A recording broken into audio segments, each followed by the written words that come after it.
The last stop on our journey is the city of Delhi. Delhi is the capital and largest city in India with a population of 19 million. The history of Delhi is far too complicated to discuss here, except to say that it has been captured, ransacked, and rebuilt many times, and there's been 8 different cities built and added to over the years, not including New Delhi, which the British built in 1911 to create a modern green capital separate from Old Delhi. We began by driving through the center of New Delhi to glimpse the important government buildings and monuments. We first saw the 340-room presidential residence, which is the largest of any head of state in the world.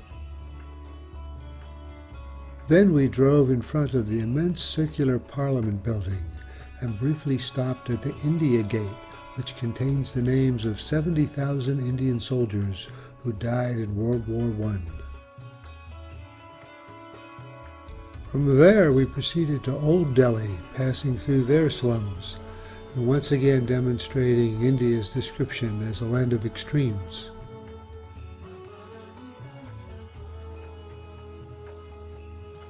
A rickshaw ride through Old Delhi was the next activity on our agenda. Our assigned rickshaw had a broken seat and half-flat tire and was a challenge to squeeze into, but we made the best of it. Our troop turned onto a busy road where we were surrounded by speeding motorcycles, cars, buses, and tuk-tuks. Note there is a constant blaring of horns and other noise in every Indian city.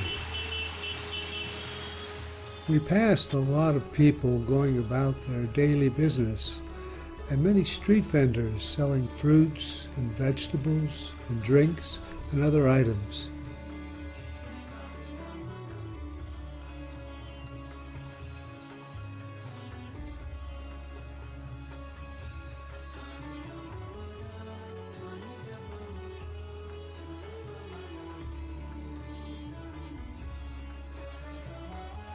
We entered a back alley where life was even more crowded and compressed. India's population is expected to surpass China by 2024, making it the most populous nation in the world. Riding down this alley gives a good example of what challenges they will face. We rode past 2 of the great architectural masterpieces in Delhi.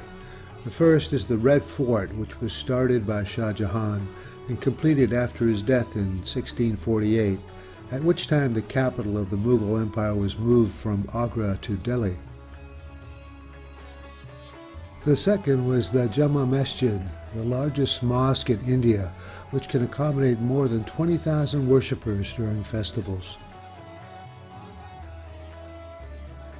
The next stop was the Mahatma Gandhi Memorial, which marks the spot where he was cremated on January 21, 1948.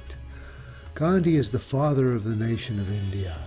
He used nonviolent resistance to unite the people and win freedom and justice for his country. A stone footpath from the main gate leads to the enclosure that houses the memorial, which is a black marble platform left open to the sky. On one side, in the center, is an eternal flame, and on the other side are the last utterances of Gandhi, Hey Ram, which means, O God.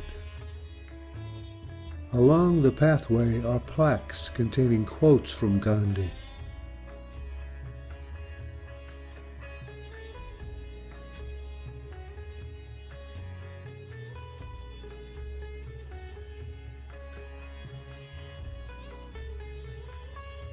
The last stop for the day and for the trip was a visit to the Qutab Minar. The story of this site begins with Qutab Bek, a trusted commander of Ghori who rose to the position of governor from a mere slave. He assumed power as the first Sultan of Delhi after his master's death in 1206 and founded the slave dynasty.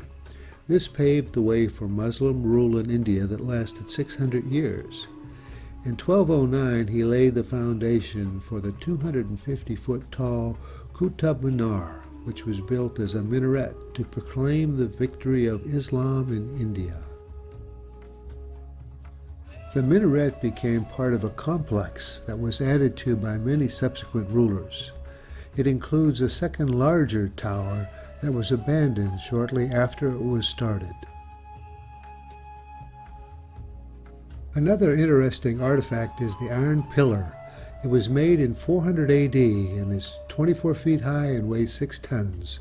Normally an iron pillar would have rusted away completely by now, but this one shows no oxidation because it was made using advanced metallurgy, including forge welding and a high phosphorus content. The minaret has 5 tapered stories and is built of sandstone and marble.